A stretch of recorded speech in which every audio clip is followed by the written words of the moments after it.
Assalamualaikum warahmatullahi wabarakatuh. Waalaikumsalam. Semangat pagi, salam sehat, salam sejahtera untuk kita semua. Insan Dikti dari seluruh penjuru tanah air dan sobat-sobat Merdeka serta sobat Kedereka yang saya cintai dan banggakan. Hari ini kita akan lanjutkan bincang-bincang kita,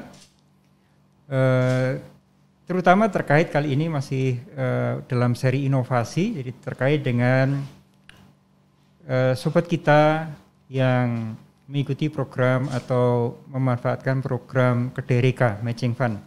Saya sudah vaksinasi dan tadi sudah tes PCR juga. Insya Allah sehat dan sudah mengikuti protokol, jadi saya lepas masker. Baik, bersama kita telah hadir Dr. Awal Prasetyo, dokter dari Universitas Diponegoro yang salah satu inventor, inovator yang mengembangkan Biosmart and Safe Bus. Apa itu Biosmart and Safe Bus? Mari bersama-sama kita bincang-bincang dengan beliau. Baik, selamat jumpa Dr. Awal. Halo Prof. Apa kabar? Sehat? Alhamdulillah. Prof juga sehat ya Prof? Alhamdulillah. Baik, ini jauh-jauh dari Semarang. Gimana kabarnya? Ya. Baik, rekan-rekan Insan Dikti yang berbahagia. Jadi hari ini kita kedatangan tamu yang datang dari Semarang, dari Undip, Pak Dr. Awal Prasetyo, yang tadi saya sampaikan mengembangkan inovasi Biosmart, bus Biosmart yang aman untuk mengatasi pandemi ini. Kita tahu semua bahwa selama pandemi ini jasa transportasi di tanah air termasuk salah satu sektor yang sangat terpukul karena kondisi pandemi saat ini. Kalau pesawat terbang sudah mulai ramai, angkutan darat masih menjadi salah satu yang sangat membutuhkan kehadiran invensi inovasi dari perguruan tinggi. Nah, Dr. Awal ini bersama dengan mitra dari industri, yaitu UD Laksana ya? Ya, Karoseri Laksana. Karoseri Laksana ya. Dan PO Sumber Alam Kutoarjo berkolaborasi untuk membuat bis yang aman untuk mengatasi pandemi. Nah, kita dengarkan dari Pak Dr. Awal. Jadi Dr. Awal, ini saya kemarin melihat bisnya dan naik ke atasnya luar biasa. Jadi mungkin bisa diceritakan ceritanya gimana ini. Iya Prof, ya Prof Nizam ya. Insan Dikti yang saya cintai dan semangat terus ya. Jadi kira-kira di pertengahan tahun 2020 kami diundang oleh Karoseri Laksana untuk berdiskusi tentang kondisi transportasi darat, dalam hal ini bis yang dilarang beroperasi karena PPKM. Dan di tempat itu ternyata juga sudah hadir Bapak Dr. Insinyur Suryanto Cahyono, Ketua KNKT, dan juga seorang pengusaha otobis operator, yaitu Pak Antoni Stephen Hambali, itu direktur dari PO Sumber Alam, dan Bapak Stephen Arman, direktur teknik Karoseri Laksana, mengajak kita dari tim Undip. Ada Prof. Agus Bagio dari Fisika, Fakultas Sains dan Matematika, dan ada Dr. Susilo Widianto dari Teknik Mesin Fakultas Teknik untuk memikirkan bagaimana membuat bis yang aman terhadap risiko penularan COVID-19. Nah, kebetulan pada awal tahun 2020 saya membuat buku patobiologi umum. Ini nanti saya aturkan ke Prof. Nizam ini. Patobiologi umum. Di dalam buku ini ada yang kita kenal sebagai konsep segitiga sehat. Nah, dari situ ilmunya diterapkan untuk bis. Nah, kita nanti akan menjelaskan bagaimana itu konsep segitiga sehat yang diaplikasikan di dalam transportasi darat khususnya bis. Begitu Prof. Jadi cerita pertamanya begitu. Menarik. Dokter Awal, jadi tadi dimulai dengan sejak awal mengenal kolaborasi dengan karoseri dan pengusaha otobis. Ya. Jadi ada 3 elemen menurut saya di sini. Ada pertama masalah, ya. Kedua mitra, betul. Dan ketiga akademisi yang datang dengan idenya luar biasa. Itulah Kedereka. Nah tadi disampaikan segitiga. Ya, segitiga sehat. Sehat. Ya. Gimana nih? Jadi begini Prof dan kawan-kawan Insan Dikti. Jadi untuk mempertahankan kondisi tubuh kita agar tetap sehat, maka kita harus mempertahankan segitiga sehat kita untuk tetap sama sisi. Sisi yang pertama adalah sisi host atau manusianya. Sisi yang kedua adalah sisi environment atau lingkungan. Dan sisi yang ketiga adalah agent atau penyebab. Nah, segitiga ini harus sama sisi, tidak boleh bergerak melenceng sehingga sisi-sisinya itu tidak sama. Nah, di dalam hal ini adalah kita membuat bis yang memiliki suatu kondisi ekobiologi yang meminimalkan agent viral load dari lingkungan di dalam kabin bis yang sedemikian sedikit mungkin sehingga tidak bisa menyebabkan kondisi tubuh kita menjadi sakit. Dan ini idenya Bapak Suryanto Cahyono, Ketua KNKT, untuk meniru aliran udara atau sirkulasi udara di dalam kabin bis itu mirip dengan sirkulasi di pesawat. Ya, jadi udara segar dihembuskan dari atap, kemudian dihisap secara lurus ke bawah oleh suatu penghisap, dialirkan ke bawah begitu. Kemudian udara itu akan masuk ke kabin filter, kemudian HEPA filter, kemudian UVC light untuk membunuh kuman atau virus, kemudian dikeluarkan lagi masuk bis. Jadi rekayasa terhadap aspek environment di dalam segitiga sehat itu yang pertama adalah aliran udara sirkulasi air conditionernya itu. Yang berikutnya juga physical distancing. Jadi tempat duduk dari bis itu berjarak kira-kira 1,5 meter masing-masing. Jadi hanya ada 25 kursi untuk bis yang besar itu, Prof. Nah, kemudian yang berikutnya untuk memungkinkan environment dan agent kuman itu berada di dalam kondisi yang sangat minimal dan tidak sampai menyebabkan penularan adalah mengaplikasi seluruh permukaan di dalam kabin bis itu dengan nanosilver.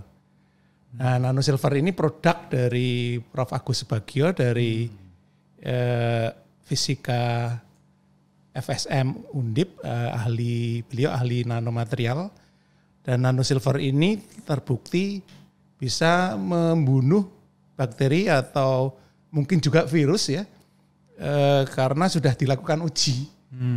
Namanya uji tantang, Prof. Uji tantang itu kita lakukan di BRIN. Nah, di situ kita dibantu Dr. Silva Abraham. Nanti kita ceritakan, Prof, itu cara uji tantangnya itu. Nah, kemudian aspek tadi ya, environment dan agentnya sudah direkayasa betul sehingga kabin bisnya itu minimal terhadap viral load. Ya, kemudian aspek manusianya. Aspek manusianya itu syaratnya harus sudah vaksin, Prof. Dan memakai masker. Nah, maskernya itu masker herbal, Prof. Ini, Prof. Masker herbal ini yang saya pakai tadi. Ya, ini saya aturkan, Prof. Nah, masker herbal ini juga sebetulnya juga suatu kebetulan karena sudah kami buat di 2016, Prof. Nah, tinggal sudah lama. Vaksin. Jadi jauh hari sebelum COVID-19 ya. Nah, akhirnya kita di 2020 itu sudah menghasilkan satu bis. Kita beri nama Biosmart and Safe Bus. Nah, bis itu miliknya Pak Antoni, PU Sumber Alam yang sudah dioperasionalkan. Nah, jadi kira-kira seperti itu awal muasal ya ide Biosmart and Safe Bus ini, dan baru di tahun 2021 kami memberanikan diri untuk dan percaya diri untuk mengajukan funding ke DRK.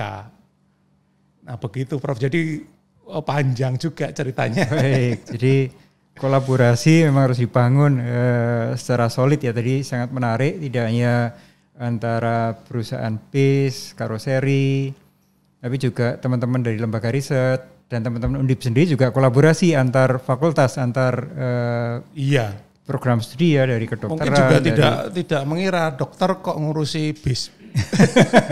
Jadi dokter bis. Baik, jadi tadi konsepnya sangat menarik ya, jadi mulai dari manusia, virus dan lingkungan lah gitu ya kira-kira ya. Betul, Bro. Host, patogen dan environment ya. Dan kita untuk menjaga kesehatan tadi hostnya harus dijaga, betul. Patogennya dikendalikan, dimatikan, environment dijaga supaya direkayasa supaya tidak terjadi. Jadi kalau misalnya penumpang itu batuk atau bersin, untuk suatu kondisi kabin bis biasa itu droplet itu bisa berputar-putar. Misalnya dia duduk di depan ya, bisa berputar ke belakang terus menulari semuanya. Tapi pada bis ini itu droplet itu jatuh ke bawah, dihisap melalui ducting ya, saluran, kemudian difilter, kemudian dimatikan oleh UVC. Begitu idenya seperti itu, Bro. Tetapi memang itu ya juga pemikiran bersama yang dikembangkan dari problem real bahwa pengusaha bis tidak bisa mendapatkan uang karena bisnya nggak kepake karena dihentikan operasinya, begitu, Bro. Baik, menarik sekali. Jadi rekayasa aliran udara kalau dalam bis biasa itu orang bersin di baris paling depan sampai ujung belakang bisa kena virus semua. Kalau ini jadi vertical flow, aliran lebih laminer, langsung disedot ke bawah dan virusnya langsung dimatikan. Betul, itu rekayasa yang sangat menarik. Baik, Insan Dikti, Sobat Merdeka, Sobat Kedereka yang berbahagia, kita lanjutkan di sesi kedua. Tadi menarik sekali, jadi untuk manusianya tadi juga dilindungi. Nah, salah satunya adalah tadi disampaikan ini ada namanya Acadana ya, masker herbal. Acadana itu dari bahasa Sanskerta artinya menutupi, melindungi, Bro. Menutupi, melindungi. Ini menarik ini, masker biasanya warnanya biru, ini warnanya merah. Marun. Ini marun. Gimana nih ceritanya, Dok? Ya, jadi 2016 itu kami sudah melakukan riset di Hewan Coba. Jadi ini benar-benar translational riset, Bro. Jadi kami mendapatkan suatu bahan, dalam hal ini adalah Neprolepis exaltata. Itu tanaman paku, Bro. Paku-pakuan ya. Namanya paku pedang kalau di sini ya. Nah, kemudian kami kembangkan zat aktifnya dan juga ditambahkan dengan bunga sepatu. Ya ternyata itu lebih meningkatkan sistem imun dan memproteksi respon inflamasi pada pemakainya dibandingkan masker medis biasa. Jadi itu kami uji pertama di manusia itu kira-kira 3 tahun yang lalu, Bro. Di populasi pekerja pabrik tekstil di wilayah Bawen Semarang. Nah, itu kami sudah melakukan uji klinis fase 1 itu. Nah, di situ kita sudah mendapatkan bukti masker ini bisa dikembangkan. Nah, 2019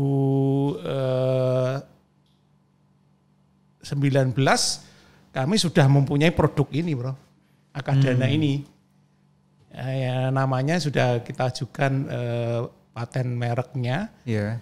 Nah 2020 kok ada pandemi COVID gitu lah. Jadi ini kami beranikan untuk dipakai pada uji klinis BIS Biosmart and Safe Bus itu yang generasi pertama yang dimiliki oleh Sumber Alam.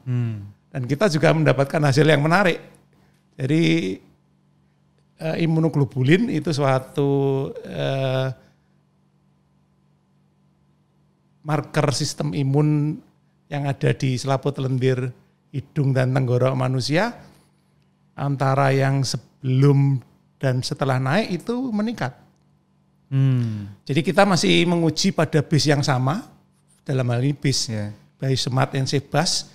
Sebelum menumpang, subjek itu kita ambil cucian hidungnya, kita periksa kadar imunoglobulin A dan marker respon inflamasinya, dan setelah menumpang kita lakukan pemeriksaan yang sama. Dan yang menarik adalah sistem imun mukosanya itu naik, imunoglobulinnya naik. Berarti selama perjalanan kira-kira 8 jam itu tidak terjadi penekanan sistem imun, malah naik. Kemudian respon inflamasinya malah turun, jadi tidak terjadi peradangan atau gangguan. Jadi enggak pada pilek ya? Ya betul, betul Prof. Nah jadi, tetapi kami sedang uji nih Prof, membandingkan dengan penumpang bis biasa yang menggunakan dana dari KDRK ini. Jadi nanti kami bisa laporkan pengambilan spesimennya sudah, ini masuk ke fase pemeriksaan, nanti sebentar lagi analisis hasil. Nah jadi tentang masker ini kami mempunyai keyakinan dan bukti karena sudah pernah diuji dan ada publikasinya juga. Sudah kami publikasikan ya. Begitu Prof ceritanya tentang masker. Imunoglobulin A-nya meningkat, jadi harus pakai terus ini. Ya betul Prof. Jadi memang sebetulnya kalau kita menggunakan masker itu selain memproteksi dari kemungkinan penularan dari luar, sistem imun kita itu lebih baik. Jadi menggunakan masker itu sangat penting. Tadi paku pedang dan bunga sepatu tadi ceritanya gimana? Apakah iseng? Apakah ada evidence sebelumnya? Jadi ini juga kolaborasi dengan periset ahli mikrobiologi, ahli imunologi juga. Jadi ekstrak bunga sepatu dikembangkan oleh namanya Bu Arlita, paku pedang kami kembangkan. Nah, terus kemudian kami combine gitu. Dan kami buat maskernya ini nggak bikin sendiri, Bro. Ya, ini dibuat di Surabaya oleh pabrik masker yang juga sudah ternama. Kami bikin MOU untuk itu. Nah, jadi ini lapisan merah ini yang di dalamnya, Bro, lapisan tengah. Jadi kan ini kan triple, jadi 3 lapis. Nah, lapisan tengah itu di enrich dengan di teknik laminasi yang sudah juga kami hakikan dengan ekstrak paku pedang plus bunga sepatu itu. Gitu. Jadi play tengahnya yang dilapis atau di coating gitu ya? Ya betul, di coating. Gitu ya. Oke, menarik sekali. Nah sekarang tadi diceritakan kalau ini sudah diuji coba ya, baik bisnya, maskernya, gimana ceritanya? Ya, jadi kalau masker tadi sudah disampaikan ya ujinya. Kalau jadi yang bis yang generasi pertama ada beberapa uji yang kami lakukan ya. Yang pertama uji fisik dari bisnya itu. Jadi uji fisik dari bisnya itu dua item yang dilakukan. Yang pertama adalah uji aliran asap. Uji asap itu juga kami lakukan di BRIN. Jadi apakah benar-benar aliran sirkulasinya itu benar-benar vertikal dan laminer. Nah ternyata yang generasi pertama itu masih ada turbulen, Prof. Turbulen di beberapa tempat, dan kemudian hasil dari studi itu kami sempurnakan di generasi kedua yang Prof lihat kemarin itu. Nah jadi generasi yang kedua ini nanti harus diuji asap lagi dan nanti pastinya hasilnya lebih harusnya bagus, lebih baik lagi ya.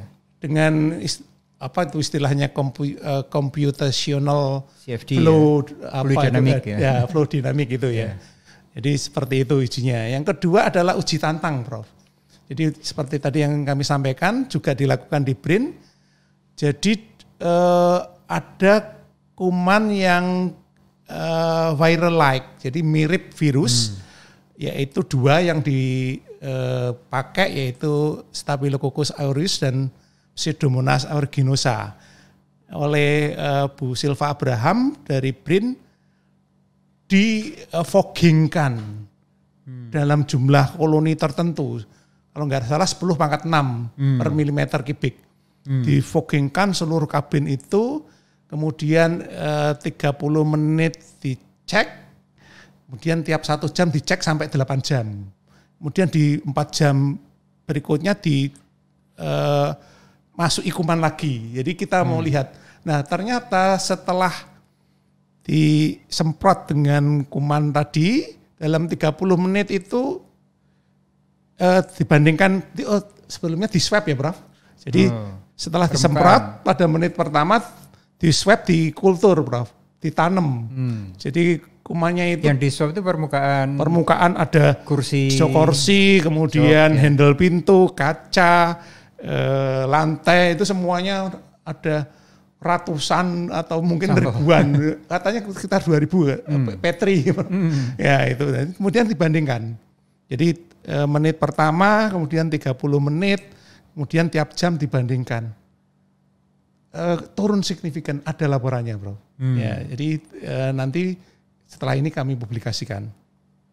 Nah, artinya bahwa sistem yang kita buat untuk memperbaiki lingkungan ekobiologi di dalam kabin bis itu berhasil efektif dibandingkan dengan yang apa namanya sebelumnya itu yang konvensional. Nah ini sambil jalan penelitian dilanjutkan dengan yang generasi kedua, tetapi bis berjalan. Jadi sebelum penumpang masuk di swab, kemudian di kultur perjalanan, akhir perjalanan swab kultur, nanti kita lihat hasilnya Prof. Ini juga dilakukan oleh Bu Arlita. Ya, jadi ini juga sambil ada kegiatan sambil kita lakukan pemeriksaan untuk yang generasi kedua. Nah, sehingga dari hasil pemeriksaan atau uji fisik pada bis generasi pertama itu kita melakukan perbaikan-perbaikan untuk desain yang kedua. Nah, di samping uji fisiknya, kami juga melakukan uji klinis yang tadi saya sudah sampaikan, Prof. Jadi ada 25 penumpang yang dilakukan pemeriksaan. Yang pertama adalah imunoglobulin A, kemudian yang kedua adalah interleukin 6, yang ketiga adalah laju transport mukosiliar hidung. Jadi kalau di kami, saya kebetulan THT Prof. Jadi ada pemeriksaan yang kita sebut sebagai laju transport mukosiliar hidung. Itu adalah sentup-sentupnya gitu ya. Nah, untuk melihat fungsi mikrosilia di hidung itu normal apa tidak gitu loh. Kalau orang yang mengalami peradangan atau sedang flu atau apa itu melambat. Jadi nanti akan di hidung itu dimasuki tablet sakarin Prof. 10 mili masukkan sana. Kemudian tiap 30 detik menelan ludah atau minum sedikit sampai merasa manis di pangkal tenggorokan. Nah, untuk seseorang yang mengalami peradangan itu lama, Bro. Melebihi menit dan detik fisiologinya. Jadi melampaui itu. Nah, itu juga kami uji. Nah, marker-marker itu menunjukkan bahwa sebelum naik bis, kemudian perjalanan 8 jam, sesudah naik bis kita bandingkan. Nah itu status imunnya meningkat, respon inflamasi tidak terjadi. Ya, artinya kadar interleukin 6 dan interleukin 6 sebelum dan sesudah itu tidak bertambah tinggi, dan laju transport mukosiliarnya itu tidak memanjang. Nah, jadi artinya penumpang bis ini tetap sehat. Malah lebih sehat ya tadi. Ya. Nah, untuk generasi kedua itu ada beberapa hal yang menarik, Prof. Nanti saya ceritakan. Salah satunya adalah kan kami membandingkan penumpang bis Biosmart ini dengan bis reguler. Nah, terus kemudian selama 3 hari setelah menumpang itu ada keluhan sakit tenggorok, batuk pilek enggak. Nah, kan perjalanan itu lebih dari 40 jam Prof, enggak nginep sama sekali subjeknya itu. Jadi perjalanan kemudian ke tempat yang dituju seperti kemarin di Jakarta itu, kemudian balik lagi gitu loh. Nah, itu yang menumpang bis reguler lebih banyak yang mengalami radang tenggorokan, mengeluh sakit tenggorokan. Kalau tidak salah ada 5 subjek. Nah, yang Biosmart ini 1 subjek. Nah, jadi artinya apakah ini nanti juga merupakan suatu bukti yang ada terkait dengan efektivitas dari bis sistemnya ini. Ya. Nah, menarik. Banyak hal yang nanti menarik.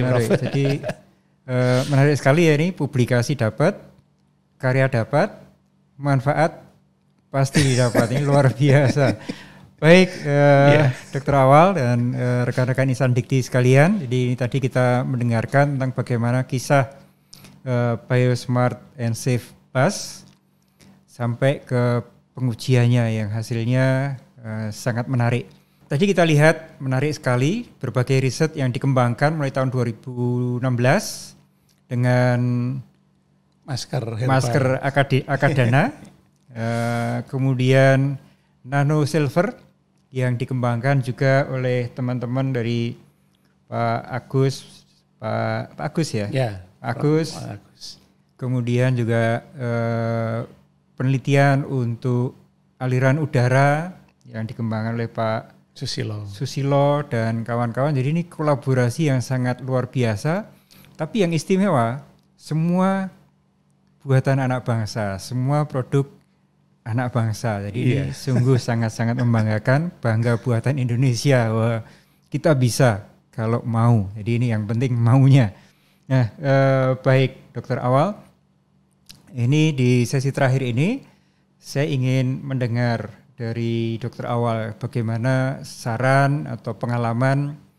Yang pertama mungkin pengalaman dari program Kedereka ini, dan kira-kira saran kedepannya seperti apa? Silakan Dr. Awal. Ya, jadi Insan Dikti kita mestinya bangga ya punya program Kedereka ini, dan kalau saya melihat, saya kan sebetulnya dosen yang dokter, klinisi. Besok pagi ada operasi, Bro. Ya, jadi dengan adanya program Kedereka ini, kita menjadi leluasa untuk mengekspresikan inovasi.